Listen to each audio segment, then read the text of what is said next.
Bonjour la team, je tenais juste à m'excuser pour la qualité audio de cette vidéo qui ne va vraiment pas être top pour la simple et bonne raison qu'après le tournage je me suis rendu compte que j'avais mal branché mon micro et du coup je ne pouvais pas forcément retourner la vidéo vu que je perdrais de mon naturel et de la spontanéité de la vidéo et du coup ça n'aurait plus vraiment d'intérêt vu que je serais en train de rejouer un rôle si je puis dire et ce serait pas ma vraie réaction. Du coup je vous laisse avec la vidéo mais ne vous inquiétez pas, ça va, elle n'est pas irregardable, vous pouvez la regarder simplement. Bonjour à tous, j'espère que vous allez tous extrêmement bien mesdames et messieurs et bienvenue sur cette toute nouvelle vidéo. On est jeudi, qui dit jeudi, on ressort le t-shirt Star Labs pour reparler de The Flash. Aujourd'hui est sorti le deuxième épisode de The Flash et ça fait extrêmement plaisir d'en parler aujourd'hui sur la chaîne. Et bien évidemment, encore une fois, qui dit encore une fois jeudi, dit une vidéo et après la vidéo on va faire un live à 20 h. Tu me notes ça sur ton agenda, aujourd'hui dès 20 h, on va faire un live pour parler de ce deuxième épisode de cette saison 9 de The Flash. Pour ceux et celles qui n'arrivent toujours pas à regarder l'épisode, venez sur Instagram, mais surtout abonnez-vous. Parce qu'il y en a pas mal la semaine passée qui étaient venus sur Instagram, mais vu qu'ils n'étaient pas abonnés, ils n'ont pas vu les stories ou ils n'ont pas vu quand j'avais posté l'épisode. Alors venez sur Instagram, je vous poste l'épisode, du moins le lien vers l'épisode sur Instagram, mais surtout plus important, abonnez-vous. Et je le dis et redis, abonnez-vous vu que c'est la dernière fois que je vais vous le dire en vidéo et que c'est la dernière fois que je vais vous donner un lien d'épisode. Et du coup, ce deuxième épisode, qu'est-ce que j'en ai pensé? Alors première chose que j'ai à dire à propos de cet épisode, c'est que j'ai l'impression que cette vidéo elle va pas vraiment durer très longtemps, dans le sens où il n'y a pas forcément grand chose à dire à propos de l'épisode, mais à ma grande surprise j'ai adoré, non mais vraiment littéralement adoré cet épisode. Cet épisode il avait une ambiance incroyable et ça se voit que ça a changé. Je vous jure, même ceux et celles que ça fait longtemps qu'ils n'ont pas regardé, ça se voit que ça a changé. Juste le temps de l'épisode, je ne sais pas si vous avez remarqué, que ça soit le temps, que ça soit la façon de filmer, encore une fois, ça a encore plus changé que durant le premier épisode. On avait une météo avec de la pluie et tout, et ça pour le coup, je vous jure que ça cache quelque chose et on va en parler dans une autre vidéo, mais que ça soit la météo, que ça soit les transitions, je ne sais pas si vous avez remarqué, mais durant tout l'épisode, il y avait des transitions avec la pluie, avec la météo, genre des personnages qui sont en train de regarder une vitre et après on a une transition. Il y a eu cette transition durant tout l'épisode, c'était archi stylé et super méga giga archi beau. Non mais je vous jure, cet épisode il était filmé d'une façon, je vous jure, j'avais pas l'impression que j'étais en train de regarder du Flash, c'était super immersif, super beau, le temps en fait le temps sombre, le temps pluvieux et tout, on le ressentait durant l'épisode.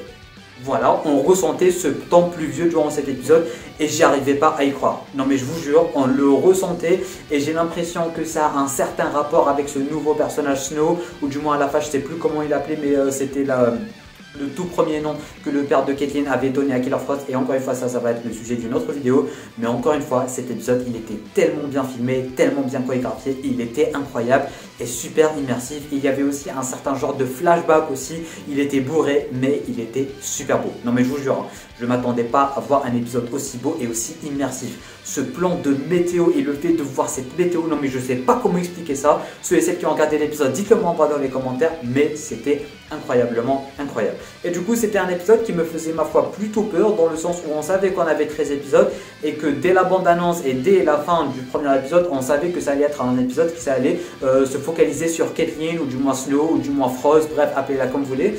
Et j'avais peur, je me disais ok on a 13 épisodes, encore un épisode fillers et tout, mais finalement pas du tout. Ils ont réussi à garder l'intrigue principale et se focaliser sur cette intrigue de Snow, de Frost, de Caitlin, appelez-la comme vous voulez. Je sais que beaucoup, mais genre vraiment beaucoup d'entre vous vont être déçus, mais personnellement, à ma grande surprise, j'avais zéro déception du côté de cette nouvelle Snow, Frost, appelez-la comme vous voulez, mais pour l'instant, durant cette vidéo, on va l'appeler Snow. Parce que je m'attendais à être déçu dans le sens où voilà, je sais pas si on va forcément revoir Caitlin ou pas, mais mon petit doigt me dit qu'on va la revoir, elle était sur le poster et je vois pas la fin de la série sans revoir notre Caitlin originale. Mais pour le coup, je m'attendais pas à être attaché à un personnage aussi rapidement. Je vous jure, Snow, elle m'a donné une certaine vibe de confiance, je sais pas comment, j'éprouvais des émotions pour elle, j'éprouvais de la compassion pour elle, c'était un personnage incroyable. Et dites-moi si vous l'avez remarqué, mais durant l'épisode, Danielle Panabaker, elle a super bien joué le personnage. C'était un personnage énigmatique, tu le regardes, tu te poses des questions, tu sais pas forcément pourquoi elle est là, il y a aussi une certaine curiosité, c'est comme si c'était un bébé qui venait de naître.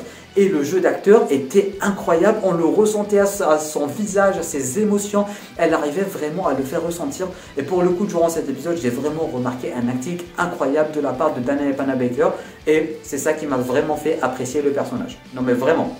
durant tout l'épisode, on avait un certain temps, non mais j'étais en train déjà de parler du temps pluvieux, mais ce temps pluvieux en fait, il avait un rapport avec cette Killer Frost. Ils ont vraiment super bien ramené la chose dans le sens où il pleuvait, elle savait pas qui elle était, et après quand elle a su qui elle était, il a arrêté de pleuvoir. C'était vraiment super beau, et j'ai adoré aussi ce petit thème de choisir entre Caitlyn ou Frost, et après quand ils ont découvert que le père de Caitlyn savait ça, et que Caitlyn savait dans quel domaine elle était en train de s'embarquer quand elle voulait créer cette nouvelle Frost. J'ai adoré ce délire de garder son destin entre les mains et tout, c'était vraiment super. Et encore une fois, que ça soit le jeu d'actrice de Danielle Panabaker et le personnage de Snow qui était super attachant, super sympa, super mignon, je sais pas comment expliquer ça, ça m'a vraiment directement fait attacher à elle. Et pour le coup, ça m'a pas dérangé de ne plus jamais revoir Caitlyn. Alors je sais que c'est 90% sûr qu'on va revoir Caitlyn, je peux pas vivre dans un monde où on va pas revoir Caitlyn, mais j'ai adoré cette petite thématique, j'ai adoré ce tout nouveau personnage en fait. Et j'ai adoré tout l'épisode en général quand ils étaient en train de se poser des questions. D'un côté, ils devaient voter s'ils devaient ramener Caitlyn ou Frost. Barry qui était vraiment le super leader de la Team Flash. Barry, il a glow up à cette saison, je sais pas comment, je sais pas pourquoi. Cet épisode était aussi rempli de tension, je sais pas comment expliquer ça. Mais en tout cas, j'ai vraiment adoré. Durant cet épisode aussi, on a l'introduction, du moins le retour de Hartley Hathaway, un personnage que j'apprécie énormément. Et ça me rappelle vraiment la saison 1, 2, 3. Genre vraiment un speedster qui a des méta-humains qui vont faire des trucs pour lui. Non mais vraiment, avec Red Death, j'ai l'impression qu'on est avec Zoom. À chaque fois, il y a un méta, il a peur de Red Death. Par exemple, là on a la nouvelle Easy Bowen, je sais pas comment elle s'appelle, mais en tout cas la nouvelle méta violoniste. En fait, Red Death l'avait envoyé pour prendre les gants de Hartley. Et quand elle avait échoué, on avait la même sensation que Zoom, c'était incroyable. L'imposance de Red Death, elle a été mise en place dès 2 épisodes, c'est bon. Premier épisode, on ne savait pas trop ce qui se passait. Deuxième épisode, c'est bon. En fait, durant le premier et deuxième épisode, ils étaient juste en train de créer une machine pour lui rendre sa stabilité, si je puis dire. Et après, quand elle a reçu sa nouvelle stabilité, elle est partie sur un toit de la ville comme Zoom et tout, c'était incroyable. Et elle a dit que Flash lui avait volé un truc, je ne sais plus comment, mais il devait la reprendre, du moins Central City devait payer. Et je pense, encore une fois, que ça aura un rapport avec le futur et Flash du futur, parce que jusque maintenant, Flash a aucune connaissance de ce fameux Red Death. Du coup, je pense que Red Death est venu du futur et que dans le futur, Flash lui a fait je ne sais quoi qui a fait en sorte qu'il n'arrêtait pas de vibrer. Du moins qu'elle n'arrêtait pas de vibrer, ça je vais jamais m'y faire. Mais vous voyez ce que je veux dire. Et durant ce plan aussi, on avait eu une musique remixée de Batman, ça aussi pour le coup, c'était vraiment incroyable. En tout cas, un épisode ma foi plutôt incroyablement sympathique, je vais pas vous mentir. Le retour de Hartley, Barry, leader de la Team Flash, la fin de l'épisode aussi qui était vraiment incroyable, l'intrigue avec Joe qui voulait partir. À la fin, Joe qui était en train de danser et tout le monde qui était en train de danser, c'était vraiment incroyable, j'ai adoré, un épisode super sympa, rempli d'émotions. Et surtout, je le dis et je le redis, les émotions, je ne sais pas comment expliquer ça, mais la nouvelle Caitlyn, la nouvelle Frost, la nouvelle Snow, elle m'a donné une certaine confiance, une certaine... en fait, je sais pas, j'ai ressenti de nouvelles émotions en voyant cet épisode, et je sais pas, j'ai éprouvé de la compassion pour elle, je la comprenais, je sais pas comment, mais elle m'a directement mise en confiance, et ça, je m'y attendais vraiment pas, parce que, genre, on a ni Caitlyn ni Frost, là, c'est la dernière saison, on n'a pas Caitlyn dans la dernière saison, mais d'un côté, ça m'a pas dérangé, et c'est ça qui a fait la force de ce truc. Bref, mesdames et messieurs, on ne va pas faire plus long que ça.